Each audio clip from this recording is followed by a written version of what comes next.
now. So welcome everyone to the stream. Thank you so much for tuning in. And without further ado, hello everyone. Welcome to the 5.0 mock draft for our Carolina Panthers. So far, there's been some good seasons.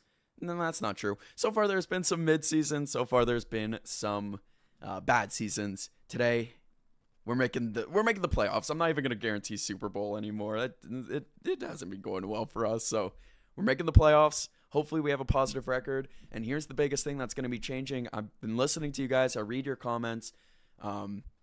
I was wrong. Ashton Robinson's not DJ Wonham. I flipped the two, but I'm still going to be cutting Ashton Robinson because it's just the cap savings, $10 million for a guy that plays behind Bobby Brown, Derek Brown, and then a couple other guys.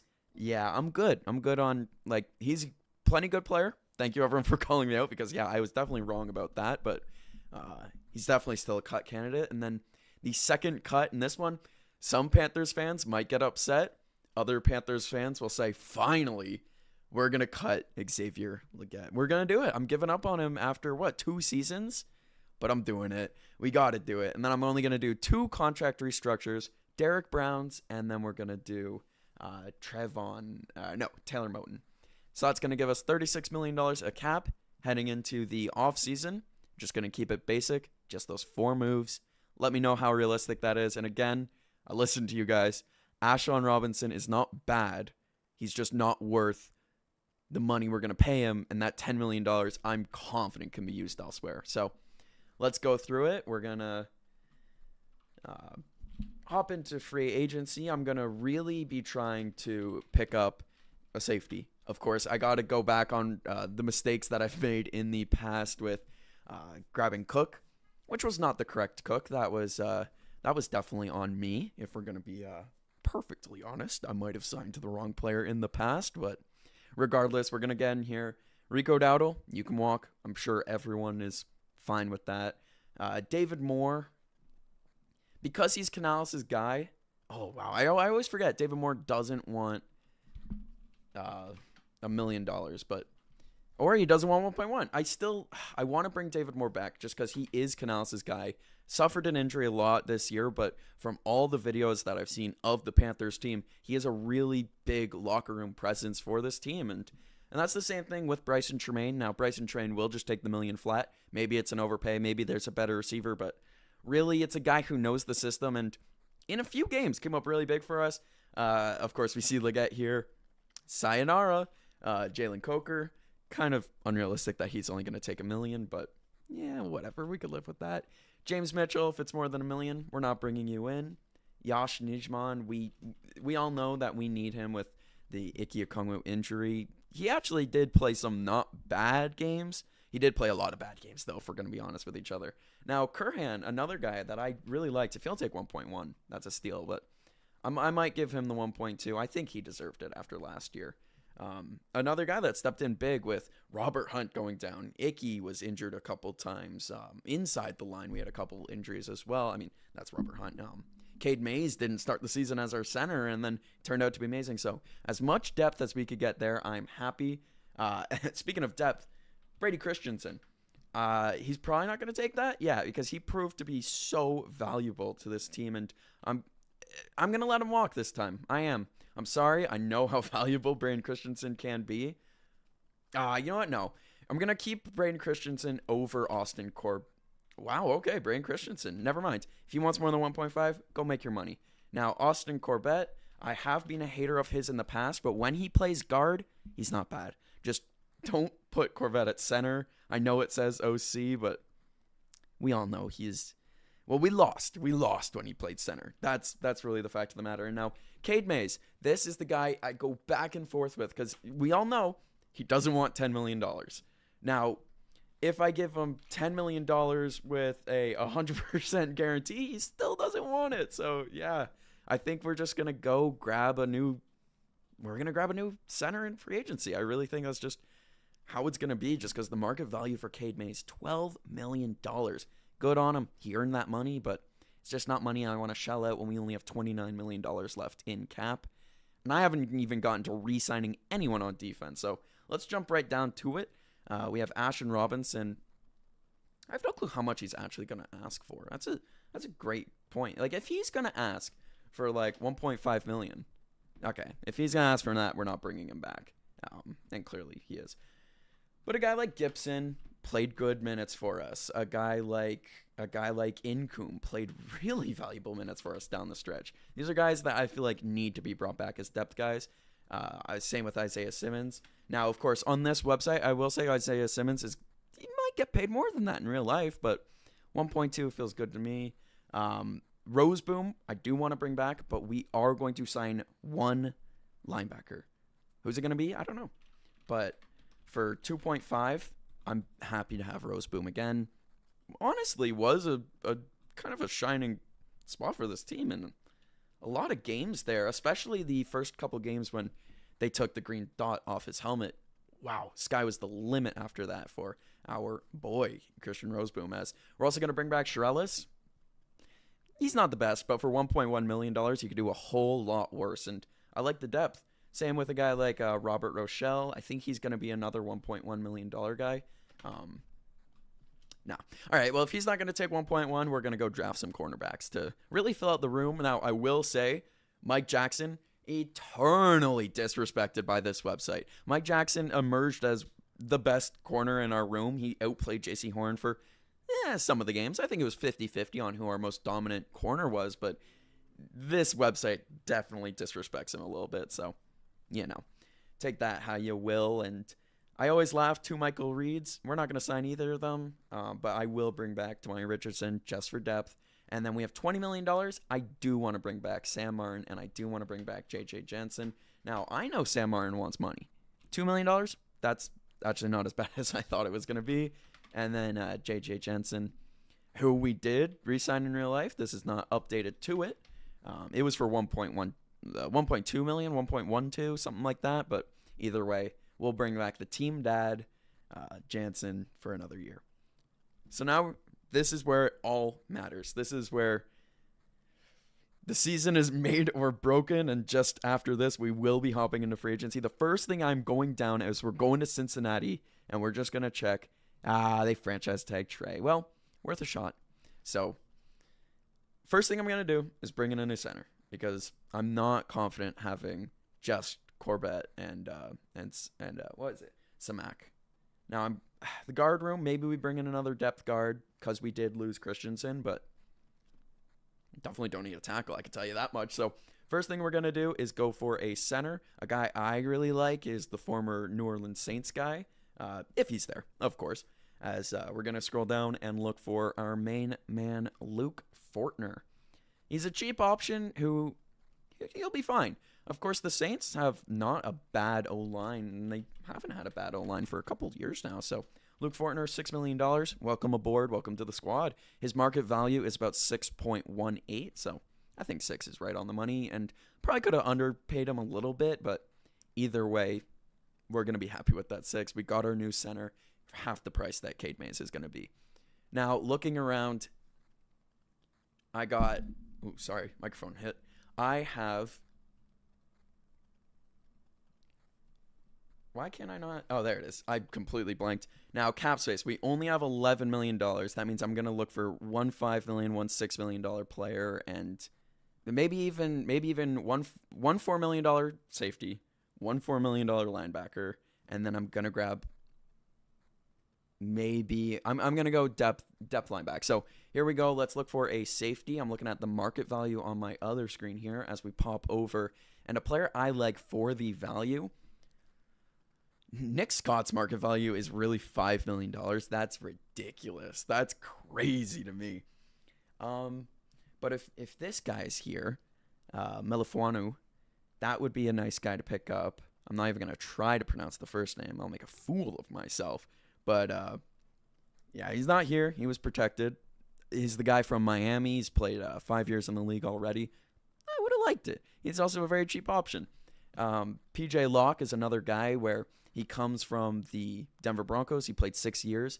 I'm not sure if his time with the Broncos would have ever matched up with, of course, Edro Evero. But if he's here, he's a guy I like. Now, Cam Curl. Love me some Cam Curl, but that's a $10 million player. We're not getting him. So let's go down here. Let me remember how the alphabet works.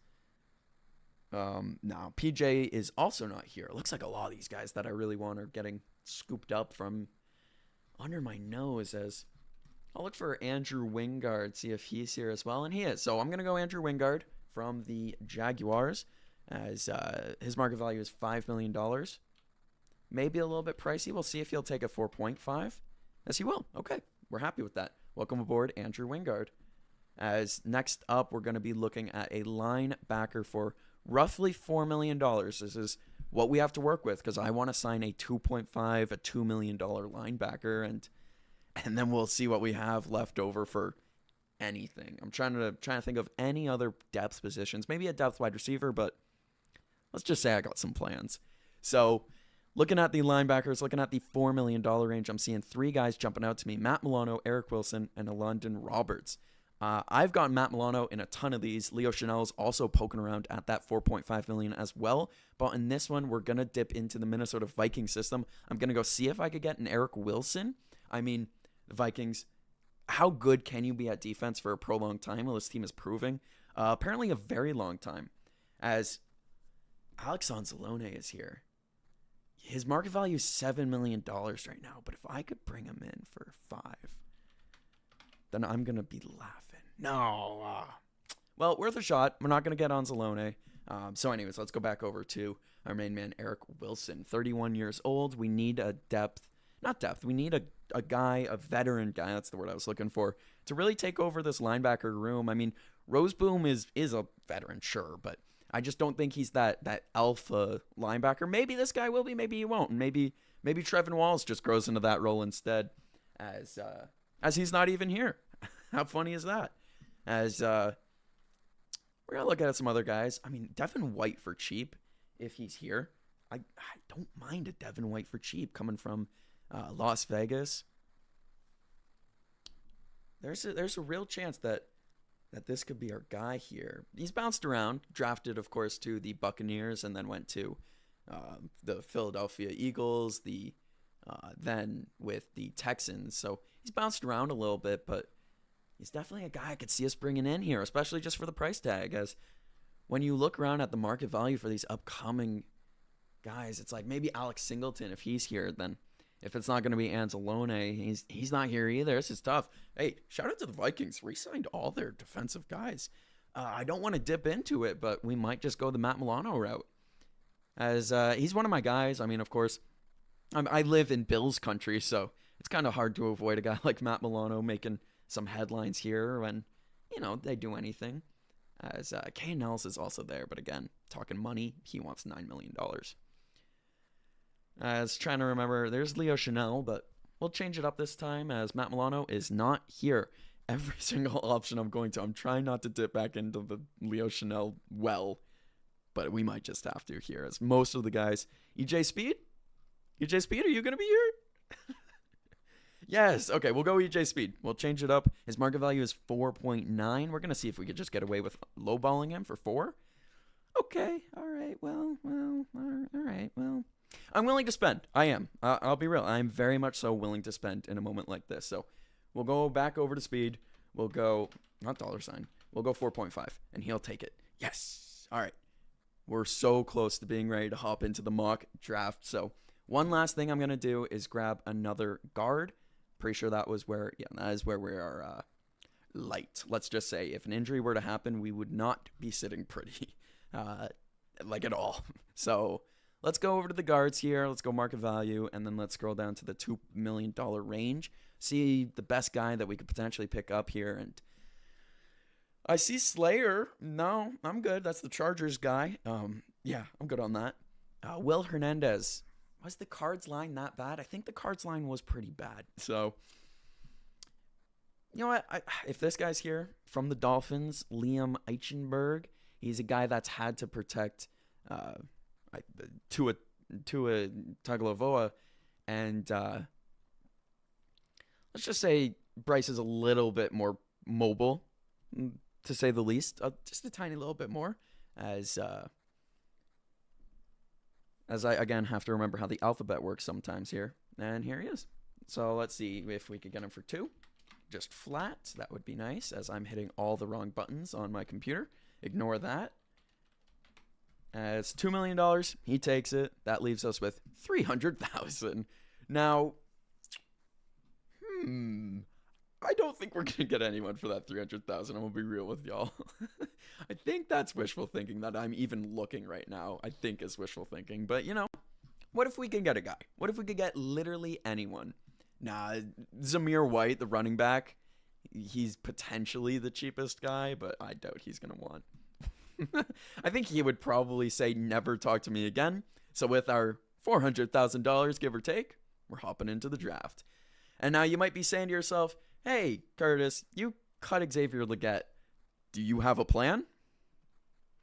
I do. Now, is the plan going to work? Let's find out. As heading into our mock draft, we're going to be really paying attention to the wide receivers here. I'm not trading up. First rule, no trading up. Last time I did that, did not work out. We went 4-13. So we pray to do better this time. Let's hope pick 19 is kind to us. As we have a couple different trades here. That one seems, oh my goodness. A lot of these do seem pretty unrealistic. That Miami one's not bad. Looking at some of the guys here.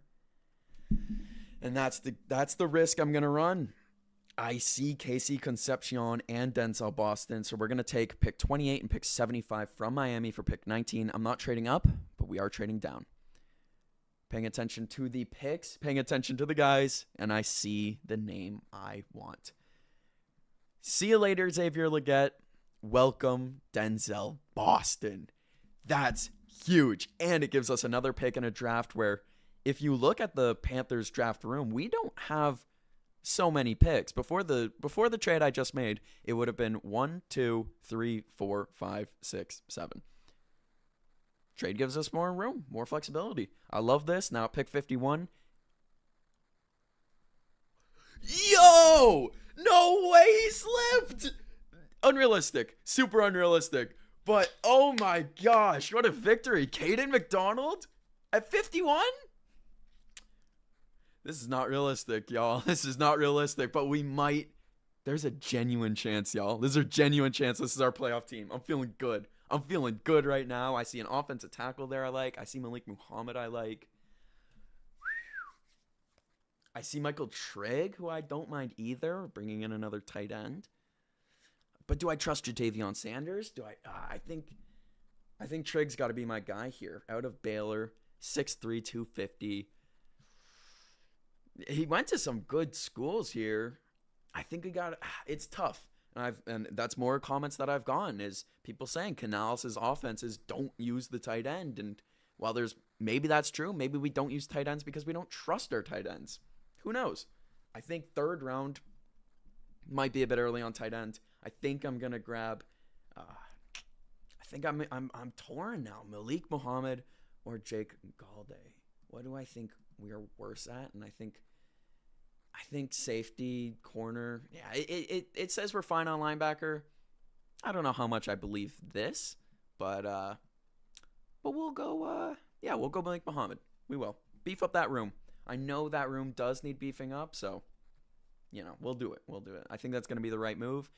Ted Hurst stayed there. Darrell Jackson. We got some guys here, of course, still in the third round. I might be going with this Gabe Jacas, however you want to say it. 6'3", 260 from the edge. A guy that we could throw into the room with Princely and Nick Scorton. Come aboard, yeah. I'm loving this so far. If you want an update on my picks, it was wide receiver. Let me get this out of the way. Wide receiver Denzel Washington, defensive tackle Caden McDonald, not realistic. Cornerback Malik Muhammad, and then edge Gabe.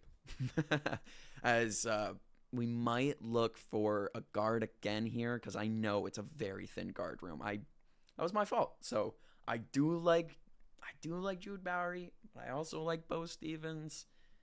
Bo Stevens is huge. They're both huge. There's no going wrong, but I think I want to grab a guy inside rather than out. I don't know if this has Ike Omekongu's injury in mind. That's such a tough decision, y'all. That's so tough. It's not an overdraft no matter which way you slice it, so I think I'm going to go the inside. No. I'm going Jude Bowery. We're going the outside guy. If he fails on the outside, you can always move him in.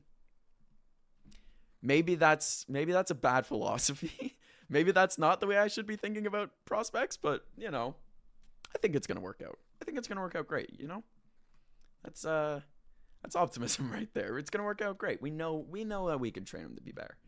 As continuing to look in, I'm just trying to think of real positional needs for this team, and Malachi Fields being here he doesn't have his write up, but he's another huge wide receiver. I think I'm actually gonna chill on that. There's a couple different guys. I think grabbing more safety help is gonna be I'm gonna grab more safety help here with Michael Taff. 6 foot 189, 195 now. That's perfect for a free safety. Kind of the opposite, I feel like, of what Lathan Ransom was for us in the last draft. So we'll go with him, and then he's here. We're going Malachi Fields. This draft has gone way better than I could have ever expected it to, as we are down to our final 2 picks. Actually, no, excuse me. This is our final pick. And so with our final pick, what are we thinking, y'all? What are we thinking? What do we think is going to be the biggest upside? Maybe we go running back here. Maybe we grab just another guy in the room. There's a couple of things here, so we'll see. We'll go running back. No Whittington I like, but I've never really tried Jamarian Miller, so there we are. Draft done. Shout out to everyone here in the live chat. We got Stephen Black Music saying, man, I finally got a sim with a winning season. 11-4. Man, I'm jealous. I have not done that good yet, and then lost in the first round. That is rough. So let's hope I do better than that here, as we're going to get into our simulation. And as this goes on, then I'll let you know. So the big things here, the draft went great. I liked the free agency moves. I don't know if this app is going to. I don't know if this website respects Bryce Young like I do, but we'll see. I'm genuinely going to be shocked if we don't have... Yes! We did it! I shouldn't be shy. No. What? We did it. Of course we did it. It was me. 5 seed, as I love it. I love it. We made the playoffs on Mock Draft 5.0. As looking at it, we went 10-7. 1 game better than last season. Finally, that winning record I've been craving. A tough strength of schedule at 503. We're just a negative 3-point differential versus the negative 69 we had in real life. So I will take it as the first time in this whole series. Let's simulate the playoffs. Let's see if we win the Super Bowl. We'll lose in the first round, as the Super Bowl will be the 49ers over the Ravens. As looking at the draft order, we're finally not in the top 18. I almost said lottery, but it's football. So we made it. Unfortunately, couldn't beat the Lions. Honestly, that's very reminiscent of how it went against the Rams. I assume this is going to be a close game. I assume it's going to be a good one, as we'll look into the final results here. Wild card, conference rank 5th at 10-7. This was great. If this is how the offseason goes for the Panthers in real life, we have nothing but joy in our future.